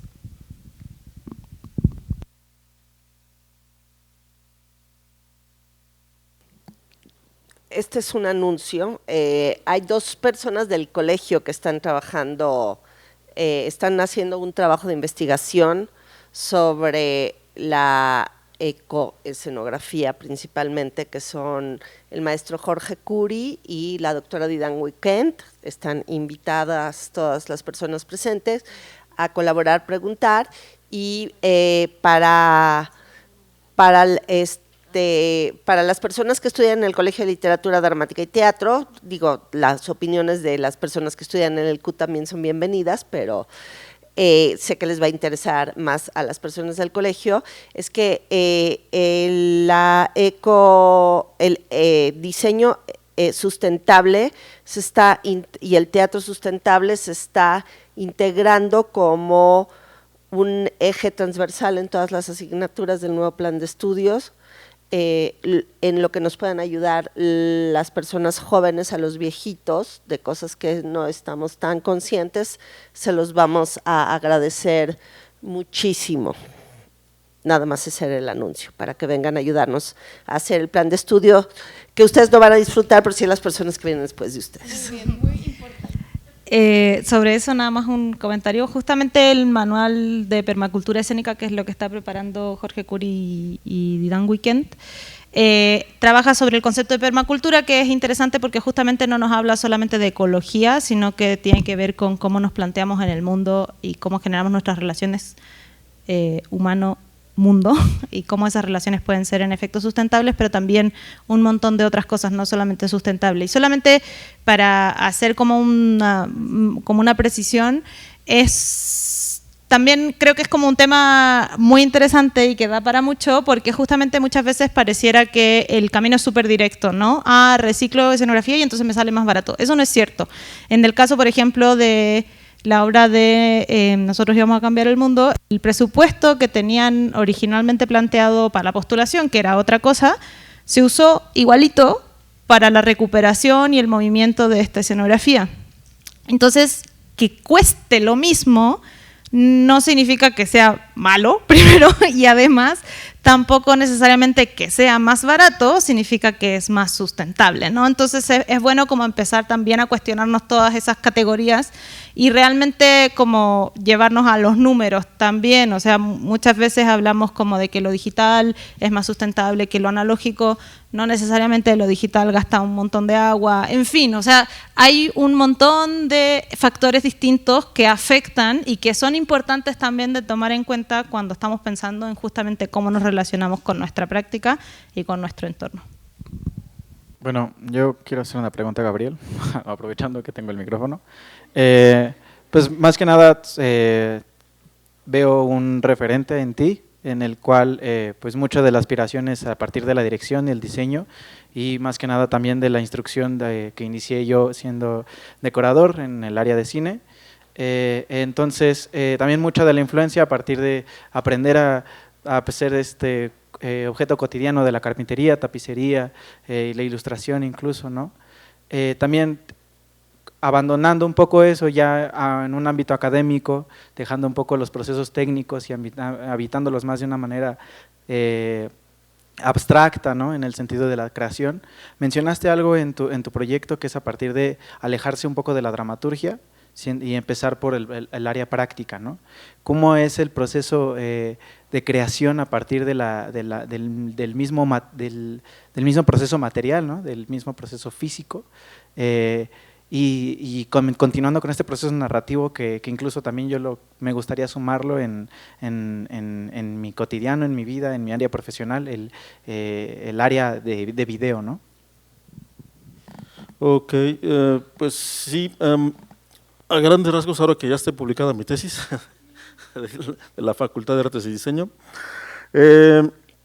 tuve que partir justamente, por eso hice otro doctorado, porque me quedé con ganas de abarcar más conceptos, más teoría, y al encontrarlo en la UNAM y regresar a mi casa dije, bueno, vamos a ver, yo no trabajo con textos dramáticos ya escritos normalmente, pues, ¿no? O los escribo yo. Esto empezó cuando fui a España y empecé a trabajar para la calle, un proyecto de cero. Los que me dieron la pauta para armar una historia fueron los mismos títeres, pues, ¿no? En ese entonces, que tenían que intervenir las calles, las ciudades, y con ellos empezar a armar la secuencia de acciones.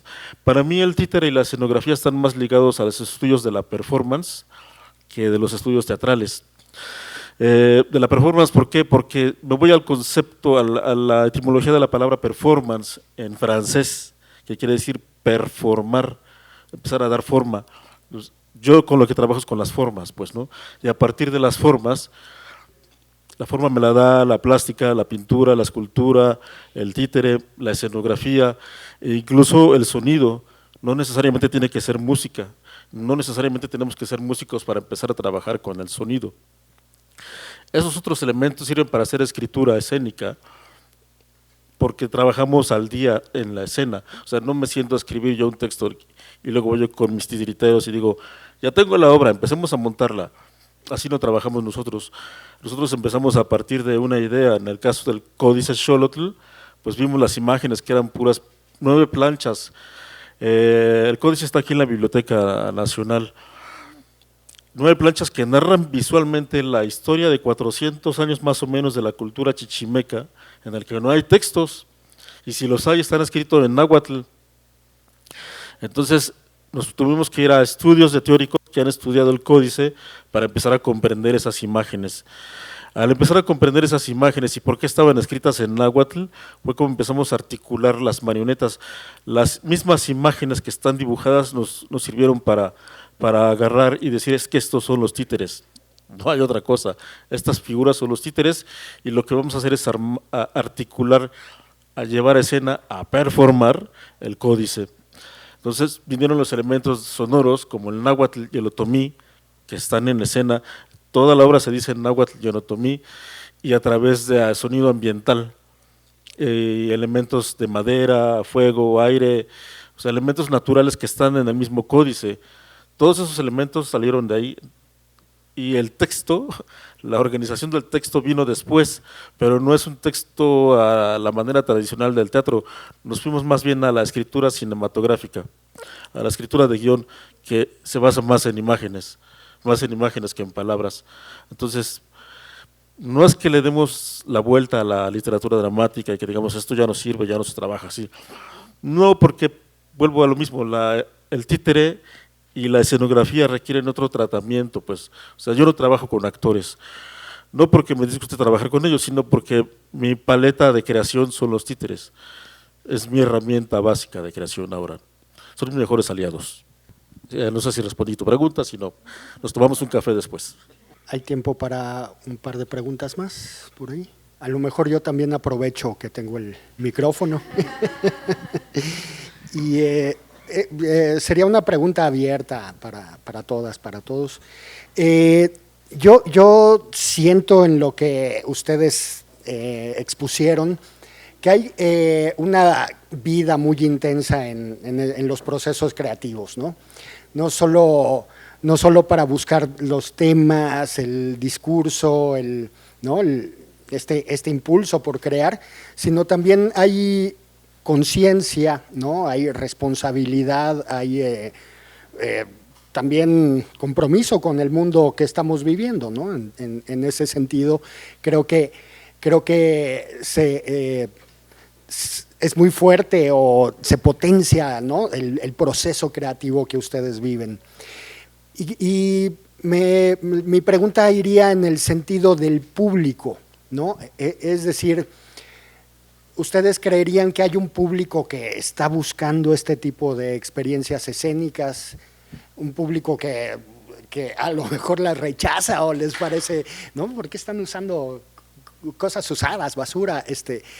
¿Se produce un proceso también de conciencia, de responsabilidad en el espectador que atiende a sus proyectos? Sería por ahí mi pregunta. Acordé de esta obra que creo que he visto en El Hormiguero, la placa, de Isla de Popotes. Justamente creo que es muy, muy padre, ¿no? Poder hablar de esto incluso para infancias. Y pues sí, yo creo que ya bueno, yo lo digo más de mi experiencia, de cuando yo era niña, ahorita he visto una evolución o que se habla cada vez más de esto, ¿no? Es más urgente, y yo crecí ya yendo, por ejemplo, con mi mamá bueno, por ejemplo, en la escuela me hacían ir a los centros de reciclaje a hacer papel, ¿no? Desde cero, con papel que ya había. O sea, creo que en mi educación siempre ha estado eso, porque ha sido algo que cada vez ha sido más apremiante, ¿no? Creo que sí hay propuestas, o creo que sí hay un interés en hablar de, por ejemplo, la tecnología, con estas obras que acaban de salir, la de El mar es un pixel, o la de un oso decapitado, algo así, que se cuestiona mucho sobre la inteligencia artificial, por ejemplo, ¿no? Creo que sí hay un interés en esos diálogos con la tecnología, una cierta como recelo, curiosidad, sí, es cierto, como mencionaba, ¿no? No se puede solo ni esto es maravilloso, ni esto es terrible, hay que encontrar un equilibrio. Entonces, yo siento en particular, yo por ejemplo viendo las propuestas, lo que comentaba el doctor Gabriel y demás, para mí es muy interesante realmente, o sea, creo que potencia la creatividad, pero bueno, yo puedo estar un poco sesgada porque pues, yo vengo del teatro, ¿no? Pero, por ejemplo, una vez fui con mi mamá a una obra donde era como teatro con objetos y se hacía a partir de objetos encontrados también, y me decía, qué interesante que crean con lo que ya tenían, crean con justamente eso potencia tu creatividad y… Sí, creo que en realidad es el enfoque que se le pueda dar, la temática.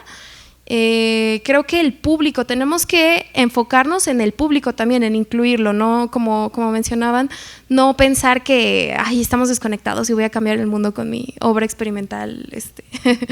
No, claro, tenemos que hablar de nuestras inquietudes, pero también conectar con lo que está pasando en el mundo. Creo que eso es muy importante y eso va a ayudar a que no tengamos esa desconexión con la gente, ¿no? Que la gente quiera ir al teatro, ¿no? También pensar en el público, que nos importe, que tenga un goce o algo que se lleve y demás, no que sea como muy incomprensible la obra y que no importe porque no la entendieron, nadie me entiende, no, sino realmente pensar en quién va a recibir lo que estamos haciendo. En mi caso, por supuesto que mi cinemateatrino está pensado para involucrar al espectador, no solo es conjugar marioneta y video en directo. La intención de hacer estas variaciones de realidad virtual, pantalla DOM, pantalla cuadro, multipantalla, tiene esa intención de ofrecer al espectador una experiencia inédita, pues, ¿no? Y la satisfacción que tengo es que después de cada espectáculo me dicen, es que yo nunca había visto algo así. O sea, cumplí el objetivo de ofrecerle algo que no ha visto antes, pues, ¿no? Vamos con Marco y cerramos con esta intervención. Sí creo que hay un público, ¿no? Sí creo que hay público para esto de diferentes ámbitos, ¿no? Sí, Isla Popotes fue una agrupación que tuvimos en Larvas y estamos muy contentos, que además ganó el FITU, para nosotros fue bien padre, ¿no? Porque además, incluso no solamente el público que la va a ver, hay toda una industria fuera del público y el sector teatral que está buscando también este tipo de propuestas. Hay algo que se llama inversiones de impacto, búsquenlo, está la FILIG, que justamente el core business justamente es el impacto.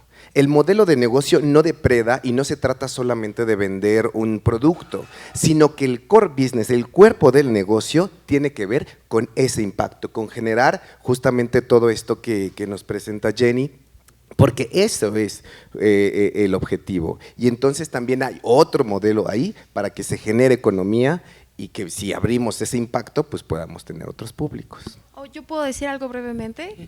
Bueno, nada más que creo que se establece un diálogo ahí conforme nosotras y nosotros, la gente se acostumbra a lo que ve y cómo traemos esto a colación, nos nutrimos de eso y se hace una retroalimentación y si se les hace raro tal vez al principio, cada vez más se les va a hacer menos raro y hasta los van a esperar o va a ser la nueva norma en unos años, o sea, realmente, como les decía, o sea, el teatro va a ser urgente que sea de esa forma. Muchísimas gracias a nuestras ponentes, nuestros ponentes. Damos por concluida esta segunda mesa del coloquio.